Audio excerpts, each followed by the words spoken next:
recycle, dan replace. Sebelum masuk ke video kami, izinkan kami untuk memperkenalkan masing-masing dari nama kami. Perkenalkan, nama saya Tripena PP Seginting dengan NIM 250304189. Nama saya Alex Rezer dengan NIM 25034 191. Perkenalkan, nama saya Anjali Sumawara dengan NIM 250364 139. Aku Syahrani dengan NIM 2503047. Saya Lupita dengan NIM 2503041. Dan saya Rapi Paroji dengan NIM 250304190. Terima kasih. Sekian perkenalan dari anggota kami masing-masing. Selamat menyaksikan video 4R kami, teman-teman. Dadah! Pengertian dari briket. Briket merupakan bahan bakar padat yang terbuat dari sisa-sisa biomasa, yaitu serbuk kayu, batok kelapa, sekam padi, maupun jerami. Pada umumnya, bentuk briket itu adalah kotak maupun bulat. Briket juga merupakan bahan bakar padat yang bersifat bioarang, yang dimana terkandung dalam karbon dan memiliki nilai kalori yang cukup tinggi. Briket juga dapat nyala dalam cukup waktu yang cukup lama. Tujuan pembuatan briket: yang pertama, mengurangi ketergantungan terhadap bahan bakar fosil seperti gas LPG dan minyak tanah. Yang kedua, memanfaatkan limbah organik agar bernilai ekonomis. Yang ketiga, menjadikan energi alternatif yang bersifat ramah lingkungan. Baiklah, di sini saya akan menjelaskan 4 jenis briket. Yang pertama ada briket biomasa, yang kedua ada briket batubara, yang ketiga ada briket gambut, dan yang terakhir ada briket campuran. Yang pertama, briket biomasa. Briket biomasa adalah briket yang terbuat dari limbah organik seperti tempurung kelapa yang ramah akan lingkungan. Yang kedua, ada briket batubara. Briket batubara terbuat dari serbuk batubara yang memiliki nilai kalori yang tinggi. Yang ketiga, ada briket gambut yang terbuat dari tanah gambut yang dikeringkan dan juga dipadatkan.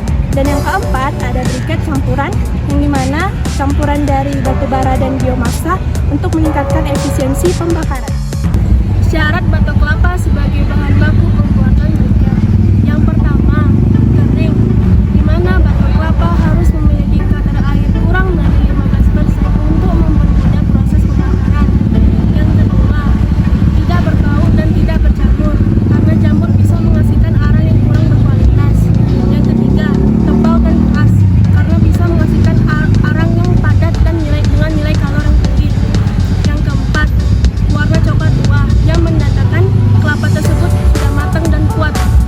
Kelima, tidak pecah berlebihan agar bisa mempermudah proses pembakaran. Yang keenam, tidak bersabut dan tidak kotor agar minim asap. Kelebihan dan manfaat briket: yang pertama, ramah lingkungan. Yang kedua, dapat menjadi sumber penghasilan. Yang ketiga, mengurangi limbah. Yang keempat, bisa menjadi sumber penghasilan. Untuk mengetahui proses pembuatannya, yuk ikutin aku.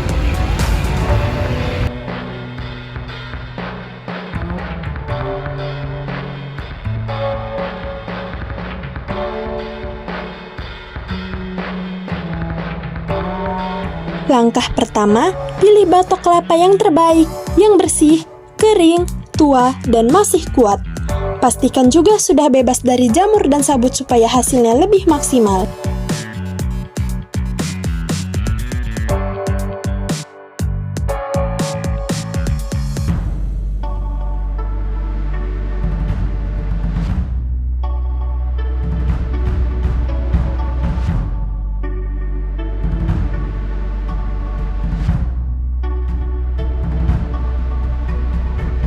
Selanjutnya, kita masuk ke tahap pembakaran. Batok kelapa dibakar dengan penutup seng di suhu sekitar 200 derajat Celcius. Wajib diingat ya, tutup pembakarannya harus diberi celah kecil sebagai sirkulasi udara. Jika udara terlalu banyak masuk, maka batoknya akan hangus dan menjadi abu loh.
Jika batoknya sudah menjadi arang, maka biarkan dingin terlebih dahulu ya.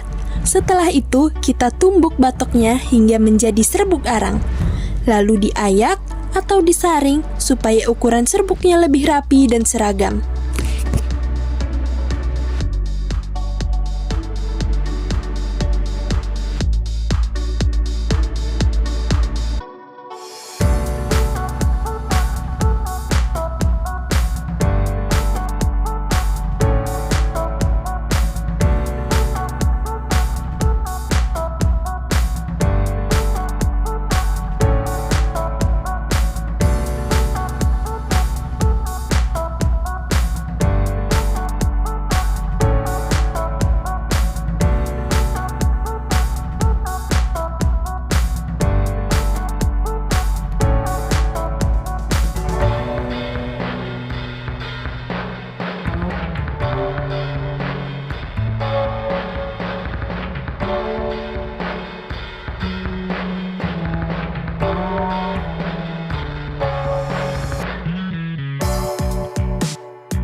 Sekarang yuk kita buat perekatnya. Panaskan 1 liter air, lalu masukkan tepung kanji sebanyak 1/4 dari jumlah arang. Aduk sampai mengental dan siap dicampur.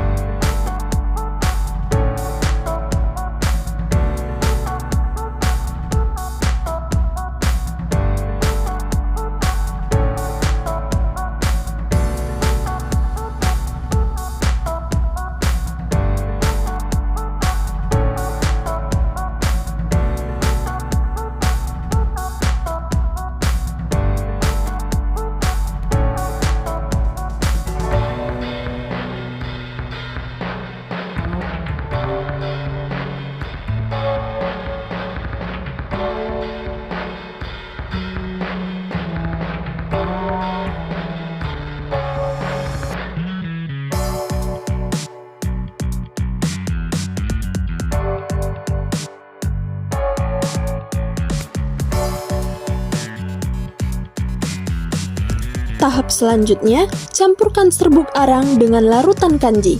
Aduk sampai benar-benar tercampur rata ya. Teksturnya harus lembab dan mudah dibentuk.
Terakhir, kita cetak adonan arang ini sesuai bentuk yang kita mau. Pastikan tekanannya padat, supaya briket yang dihasilkan lebih kuat, tidak mudah rapuh, dan pastinya lebih berkualitas.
Dan selesai, briket batok kelapa yang ramah lingkungan siap digunakan.